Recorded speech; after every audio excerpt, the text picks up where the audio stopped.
Se o dia do Senhor fosse hoje, como ele encontraria sua casa? Limpa e vazia ou limpa, porém cheia?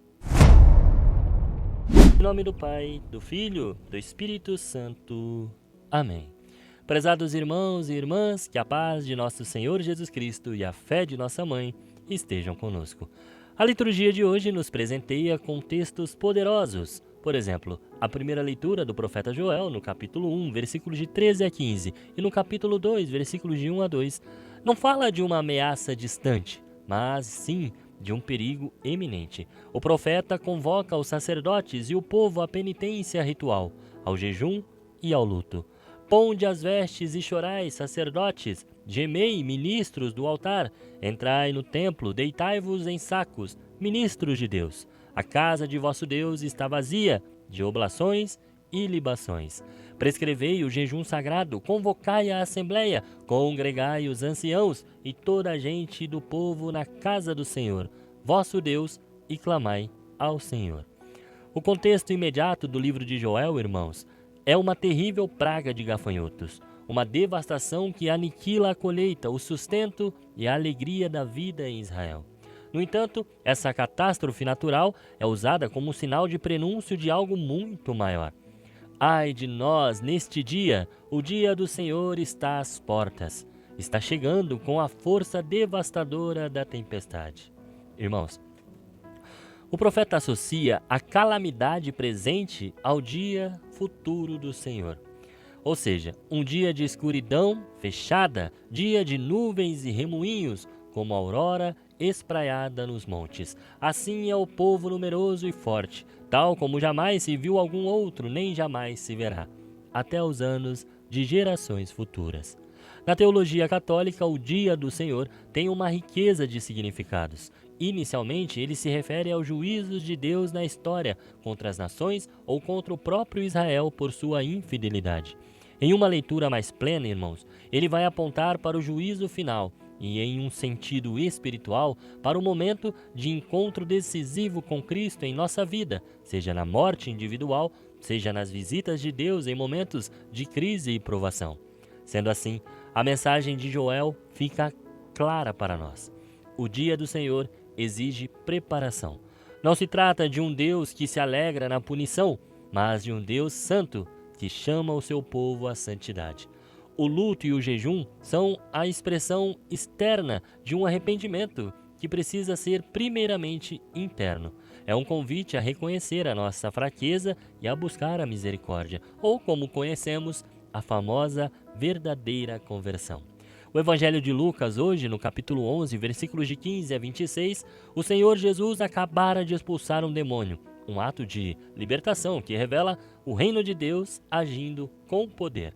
No entanto, a multidão se divide. Uns reconhecem o milagre, mas outros maliciosamente lançam a acusação sobre o Senhor. É por Beelzebu, que o chefe dos demônios, que ele expulsa os demônios. E a resposta de Jesus é uma obra-prima de argumentação teológica.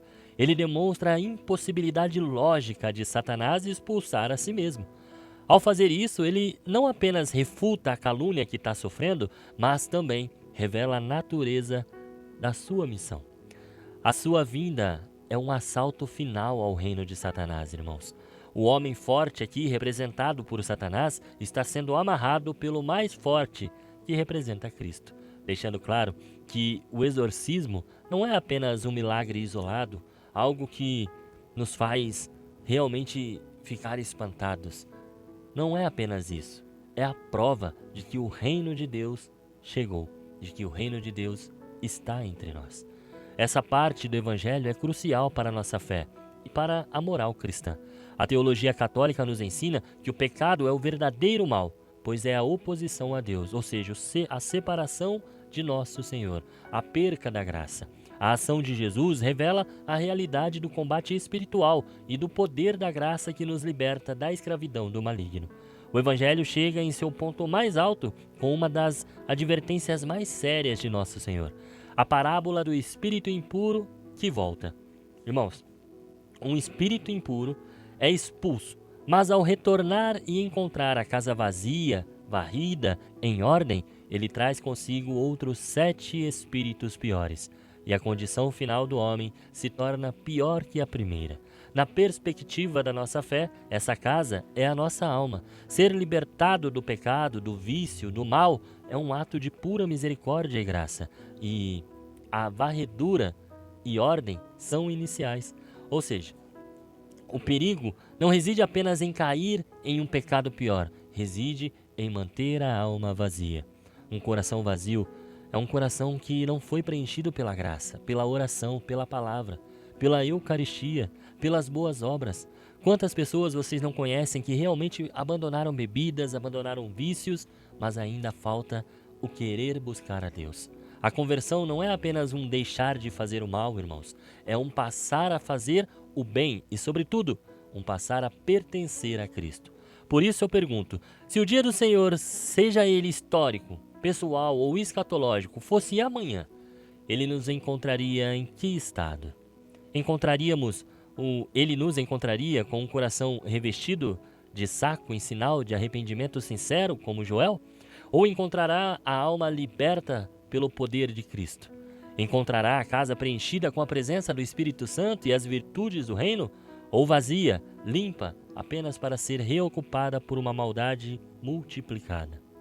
Irmãos e irmãs, se o profeta Joel nos chama ao arrependimento externo e interno como preparação para o encontro com o Senhor na primeira leitura, Jesus nos dá a ferramenta de libertação contra o mal e nos adverte sobre o perigo da tibieza, ou seja, a falta de ardor, de entusiasmos com as coisas do reino, a falta de interesse em conhecer a Jesus verdadeiramente, em buscar a santidade.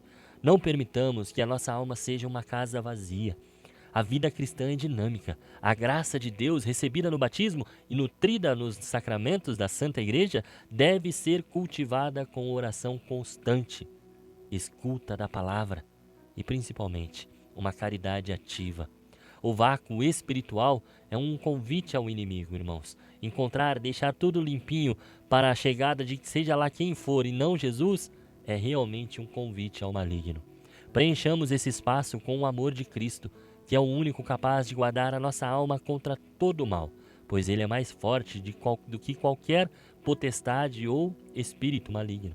Que a liturgia de hoje nos inspire a sermos não apenas limpos do pecado, mas cheios da presença de Deus. Que assim, quando o dia do Senhor nos alcançar, ele não seja para nós um dia de escuridão ou trevas, mas um dia de glória e de reencontro com aquele que nos amou e nos amará por todo sempre. Que Deus abençoe você, meu irmão. E até amanhã, se esse mesmo Deus me permitir.